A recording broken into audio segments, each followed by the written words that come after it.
안녕하세요. 부버지 김현민 기자입니다. 오는 주말에 있을 아스널과 맨시티의 커뮤니티 실드를 시작으로 2023-24 시즌 유럽 리그가 막을 연다라고 할 수 있겠습니다. 그래서 이번 기회에 커뮤니티 실드 프리뷰를 해보도록 하겠습니다. 아스널과 맨시티의 커뮤니티 실드는 한국 시간 7일 자정 웸블리 구장에서 열릴 예정입니다. 원래 이제 그 커뮤니티 실드는 지난 시즌 프리미어리그 우승팀과 FA컵 우승팀이 맞대결을 펼치는 거잖아요.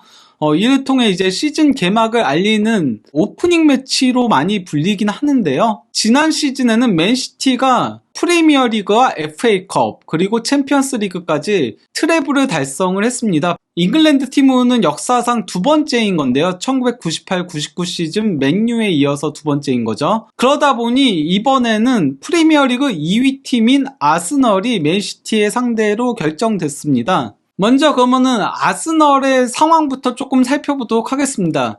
아스널은 이적 시장에서 데클란 라이스를 잉글랜드 선수 역대 프리미어리그 최고 이적료 신기록을 세우면서 1억 500만 파운드죠. 그렇게 영입을 했고요. 카이 하베르츠도 상당히 거액의 이적료, 유로로 따지면 7,500만 유로로 영입을 했고요. 또 이제 그 아약스의 줄리안 팀버도 4천만 유로에 영입을 했습니다. 이와 함께 2억 3,160만 유로의 이적료를 지출을 했습니다. 반면에 이제 그 나간 선수는 주력급 선수는 그라니트 자카 딱 한 명밖에 없습니다. 바이엘 레버쿠젠으로 1,500만 유로에 이적을 했는데요. 그 외에 이제 트러스티라던가 파블로 마리라던가 메이틀랜드 나이스 같은 경우는 전력의 선수였다라고 할 수 있죠. 오른쪽에 있는 밸런스가 순 지출액을 얘기하는 거거든요. 전체 지출액에서 수입을 빼면은 순수하게 이적료 지출을 한 금액을 얘기를 하는 건데 독보적인 이적료 지출을 자랑을 했습니다. 유일하게 2억 유로를 넘게 지출한 구단으로 등극을 한 건데요. 근데 이거 보시면 아시겠지만은 확실히 사우디 구단들의 이번 여름 이적 시장 광폭 행보가 조금 눈에 띈다라고 할 수 있죠. 알히랄이 2위, 그리고 알 아흘리가 8위, 알 나스르가 9위, 이티하드가 10위에 위치하고 있습니다. 물론 프리미어리그도 아스널, 토트넘, 맨유, 에스턴 빌라까지 상위권을 차지하고 있긴 하지만 말이죠. 그러면 이제 그 아스널의 평가전 결과를 살펴보도록 하겠습니다. 니른베르크하고의 평가전에서는 1대1 무승부에 그쳤는데 이때는 거의 백업 선수들이 나왔고요. 본격적인 평가전은 미국 투어에서 있었다라고 할 수 있겠습니다. MLS 올스타와의 경기, 그리고 맨유와의 경기, 바르셀로나와의 경기까지 이렇게 세 경기가 미국 투어로 진행이 됐었는데요. MLS 올스타 상대로는 5대0 대승, 그리고 맨유한테는 0대2로 패했고요. 마지막 바르셀로나하고의 평가전에서 5대3 승리를 기록했습니다. 그리고 마지막으로 에미레이츠컵이라고 아스널이 항상 이제 그 홍구장 스폰서를 따서 컵 대회를 가지는데요. 이것도 그러니까 평가전인 거죠. 모나코와의 에미레이츠컵에서 1대1 무승부 끝에 승부차기 스코어에서 5대4로 승리를 거뒀습니다. 이와 함께 3승 1무 1패를 기록을 했는데요. 평가전 기간에 인상적인 활약을 펼친 선수로는 3골을 넣은 트로사르와 원래도 에이스이긴 한 사카가 이제 2골 1도움을 기록을 했고요. 또 이제 하베르츠가 2골을 넣으면서 준수한 활약을 펼쳤다라고 할 수 있겠습니다. 그 외에 마르티넬리가 1골 1도움, 웨데고르가 2도움, 가브리엘 제수가 1골, 그리고 조르지뉴가 1골, 은케티아가 1골, 파비오 비에이라가 1골, 베나이트가 1도움, 마르키뇨스가 1도움, 그리고 키어런 티어니가 1도움을 기록을 했는데요. 근데 이제 그 아스널은 주전 왼쪽 풀백인 진첸코가 7월 말에 부상을 당한 데 이어서 8월 초에 제수스까지 부상을 당하는 악재가 발생을 했습니다. 이와 함께 두 선수 모두 9월 초까지 결장할 예정인데요. 그 외에 로콩가라던가 넬슨이라던가 발로그는 어차피 전력의 선수들에 가깝다 보니까 물론 넬슨은 조금 활용이 된다라고 하더라도 로콩가랑 발로그는 판매 대상이라고 할 수 있죠. 제수와 진첸코 부상 외에는 그래도 크게 전력 누수는 없다라고 할 수 있겠는데요. 그 맨시티의 상황을 살펴보도록 하겠습니다. 맨시티는 현재까지는 이적 시장에서 다소 조용한 편에 속합니다. 지난 시즌 후반기에 에이스 역할을 톡톡히 했었던 귄도안과 준결승 이상 토너먼트에서 유난히 골을 많이 넣었던 마레즈, 이 두 명의 선수가 팀을 떠났는데요. 성폭행 혐의가 있었으나 무혐의 처분을 받은 벤자민 맨디도 로리앙으로 떠났습니다. 앙헬 에레아와 부스토스는 전력외 선수들이니까 그렇게 의미는 없다라고 할 수 있겠는데요. 문제는 이제 영입한 선수가 코바치치 딱 한 명밖에 없다라는 데에 있습니다. 물론 현재 그 그바르디올 영입이 임박한 상태라고 보도들이 나오고 있긴 하지만 아직 영입이 된 것도 아니고 또 이제 영입 발표가 오피셜이 뜨더라도 이 선수를 바로 커뮤니티 실드엔 쓸 수 없고 무엇보다도 수비수잖아요. 수비수는 호흡이 중요한 거다 보니까 쓰기에 까다로운 데다가 심지어 그바르디올이 최근에 무릎 부상을 당해서 평가전에 나오지도 못했었습니다. 즉 실전 감각도 떨어진 상태라고 할 수 있죠. 그바르디올이 설령 오늘 사이에 오피셜이 뜨더라도 커뮤니티 실드는 벤치에 앉기도 어렵다라고 할 수 있겠습니다. 이번에는 맨시티의 평가전 결과를 살펴보도록 하겠습니다. 맨시티는 평가전 자체를 조금 늦게 치를 수밖에 없었어요. 왜냐하면은 지난 시즌이 월드컵이 중간에 끼어 있으면서 그러면서 전체적인 일정들이 밀렸고 이로 인해 그 챔피언스리그 결승전이 6월에 있었잖아요. 그러다 보니까 아시아 투어 3경기가 전부였다라고 할 수 있겠는데요. 먼저 그 일본에서 요코하마 F 마리너스하고 평가전을 치렀는데 5대3 승리를 거뒀고요. 그리고 이제 바이언과의 평가전에서는 2대1 승리를 거뒀고요. 마지막 한국으로 넘어와서 아틀레티코 마드리드와 쿠팡컵을 치렀는데 여기서는 1대2로 패했죠. 맨시티는 현재 에이스인 더브라이너는 평가전 내내 계속 부상이었고 그 챔피언스리그 결승전에서 부상을 당했었잖아요. 나다나케가 평가전 기간에 부상을 당했습니다. 물론 아케 같은 경우는 커뮤니티 실드까지는 부상해서 복귀할 가능성이 있긴 하지만은 그래도 정상 컨디션은 아닐 위험성이 있다라고 할 수 있겠죠. 그러면 이제는 양 팀의 맞대결 전적을 살펴보도록 하겠습니다. 역대 맞대결 전적만 놓고 보면은 아스널은 전통의 강호잖아요. 반면에 맨시티는 신흥 강호다 보니까 138전 66승 33무 38패로 아스널이 크게 앞서고 있습니다.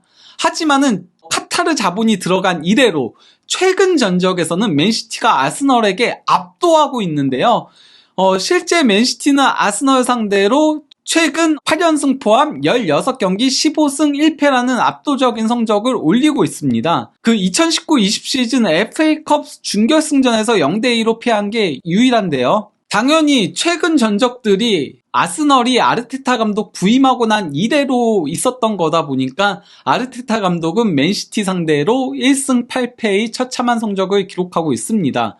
스승이라고 할 수 있는, 왜냐면은 원래 그 아르테타가 과르디올라 감독 밑에서 맨시티에서 수석 코치를 하다가 아스널 지휘봉을 잡게 된 거잖아요. 그래서 이제 그 스승인 과르디올라 상대로도 1승 8패를 기록 중에 있는 거고요. 반면에 이제 그 과르디올라 감독은 바르셀로나 시절에도 유난히 아스널한테 강한 면모를 자랑을 했었거든요. 이것 때문에 아스널이 챔피언스 리그에서 항상 바르셀로나, 바이언한테 발목을 잡히면서 중도 탈락하는 그런 일이 있었는데, 그러다 보니 이제 과르디올라 감독은 아스널 상대로 20승 3무 4패라는 매우 뛰어난 성적을 올리고 있고, 아르테타 감독과의 맞대결, 제자와의 맞대결에서도 8승 1패인 겁니다. 즉 아직까지는 스승만한 제자가 없었다라고 할 수 있겠는데요. 이번엔 과연 제자가 스승을 넘어설 수 있을지도 관전 포인트라고 할 수 있겠습니다.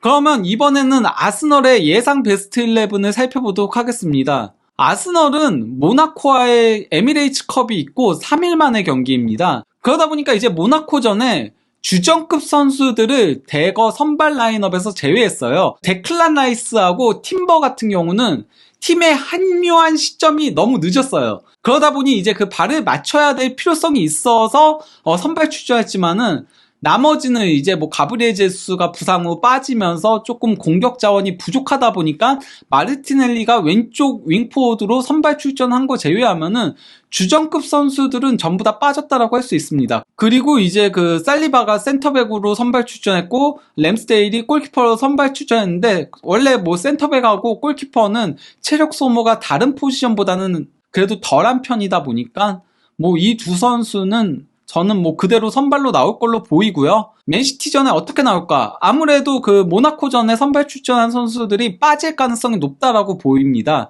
그러다 보니 일단 가짜 9번으로 트로사르가 나올 가능성이 저는 높아 보이긴 하는데요. 다만 마르티넬리가 모나코전에 선발 출전을 했잖아요. 거기다 마르티넬리가 평가전 기간에 부상이 있었거든요. 그렇기 때문에 트로사르를 왼쪽 윙포워드로 선발 출전하면서 은케티아가 최전방 공격수로 나올 가능성도 배제할 수 없습니다. 하베르츠와 웨데고르가 중원을 기본적으로 배치되는 가운데 수비형 미드필더로 조르지뉴가 나올지 라이스가 나올지 이거는 조금 지켜봐야 된다고 생각을 해요. 라이스가 뭐 3일 전에 뛰고도 또 뛸 수 있다면은 기본적으로 주전 라인업이 라이스, 하베르츠, 웨데고르로 중원을 세 판을 짤 예정이기 때문에 라이스가 나올 걸로 보이고요. 만약에 라이스의 컨디션이 그렇게 좋지 못하다면은 그러면 조르지뉴가 수비형 미드필더로 선발 출전할 가능성을 배제할 수 없습니다. 다만 조르지뉴, 하베르츠, 웨데고르로 중원이 구축된다면은 맨시티하고의 경기에서 중원 싸움에서 상당히 밀릴 위험성이 있다라고 할 수 있죠. 그리고 왼쪽 풀백에 팀버가 나올지 아니면 티어니가 나올지도 관건이라고 할 수 있겠습니다. 제가 봤을 때 아르테타 감독의 플랜 자체는 진첸코가 부상일 때는 팀버를 왼쪽 풀백으로 활용하는 것을 고려하고 있는 걸로 보이는데요. 하지만은 뭐 팀버가 모나코전에 선발 출전했었으니까 티어니가 이번 경기에는 선발 출전할 가능성도 배제할 수 없습니다. 이번에는 맨시티의 예상 베스트 11을 살펴보도록 하겠습니다. 맨시티는 일본에서 있었던 두 번의 평가전에서는 전부 4-2-3-1 포메이션을 가동을 했습니다. 하지만은 아틀레티코 마드리드와의 쿠팡컵에서는 다이아몬드 4-4-2를 가동을 했었거든요. 그렇기 때문에 과연 이번 그 커뮤니티 실드에서도 다이아몬드 4-4-2를 쓸지 아니면은 4-2-3-1 포메이션을 쓸지가 관건이라고 할 수 있겠는데요. 만약에 그 다이아몬드 4-4-2를 쓴다면은 그러면 이제 훌리안 알바레스가 홀란과 투톱에 배치되면서 베실바, 그릴리시, 포든이 이제 공격진을 지원하는 역할을 맡고 로드리가 이제 원홀딩으로 배치되면서 포백 앞을 보호하는 그런 역할을 하겠죠. 반면에 이제 뭐 아스날의 전력적인 부분들을 고려를 한다면은 조금 중원 밸런스를 잡는 4-2-3-1로 나오면서 이럴 경우에는 홀란 원톱에 코바치치가 로드리의 파트너로 나올 가능성이 높다라고 할 수 있겠습니다. 그러면 마지막으로 양 팀의 향후 일정을 살펴보도록 하겠습니다. 먼저 그 아스널은 노팅엄 포레스트와 프리미어리그 개막전을 치르고요. 팰리스, 풀럼, 맨유, 에버턴, 토트넘으로 이어지는 일정이 있는데요. 일단 맨유하고 토트넘전이 눈에 들어온다라고 할 수 있겠죠. 왜냐면 맨유하고도 뭐 라이벌 관계를 유지하고 있고 또 이제 토트넘하고는 북런던 더비 관계인 거잖아요. 그러다 보니까 뭐 이 경기들이 상당히 치열하게 전개될 걸로 보이고요. 그리고 다른 의미에서 팰리스 원정 경기가 아스널에게 매우 까다롭다고 할 수 있겠습니다. 왜냐면요, 아스널이 팰리스한테 유난히 약한 모습을 보였거든요. 실제 아스널은 팰리스 상대로 최근 10경기 3승 5무 2패로 고전했습니다. 즉 징검다리로 까다로운 경기들이 있다라고 할 수 있겠죠. 어떤 의미에서 아스널 입장에서는 토트넘하고의 홈경기가 더 쉬울 수도 있어요. 왜냐면은 최근 북런던 더비는 홈팀들이 무조건 승리를 했었거든요. 그러면 이번에는 맨시티의 향후 일정을 살펴보도록 하겠습니다. 맨시티는 번리와 프리미어리그 개막전을 치르고요. 이것도 사제 대결이죠. 과르디올라 감독과 그 밑에서 수비수로 뛰었던 콤파니가 현재 그 번리 감독직을 수행하고 있다 보니까요. 그리고 이제 그 챔피언스리그 우승 자격으로 유로파리그 우승팀인 세비야와 UEFA 슈퍼컵 결승전을 치를 예정입니다. 그리고 다시 이제 3일 뒤에 뉴캐슬하고 2라운드 경기를 가지고 셰필드 유나이티드, 풀럼, 웨스트햄으로 이어지는 일정들이 있다라고 할 수 있겠는데요. 프리미어리그 일정은 뉴캐슬전 제외하고는 수월한 편에 속한다라고 할 수 있겠습니다. 관건은 바로 공교롭게도 그 가장 까다로운 경기라고 할 수 있는 뉴캐슬과의 2라운드 경기를 앞둔 시점에 세비야와 UEFA 슈퍼컵을 치르고 또 안 그래도 커뮤니티 실드도 치르는데 UEFA 슈퍼컵까지 시즌 초반 빡빡한 일정들을 소화해야 된다라는 거죠. 저는 뭐 이번 경기 개인적으로는 그래도 맨시티가 승리할 가능성이 높지 않나 싶긴 합니다. 그거는 양 팀의 상성의 문제도 있고 또 이제 최전방의 파괴력 차이도 있다라고 보이거든요. 제수가 있어도 쉽지 않은 경기였는데 제수까지 없다 보니까 아무래도 그 혼란이 있는 맨시티한테 승리하기는 어렵지 않을까. 창과 창이 부딪히면은 더 센 창이 승리하는 게 대부분이니까요. 그러면 이쯤에서 커뮤니티 실드 프리뷰를 마무리하도록 하겠습니다. 감사합니다.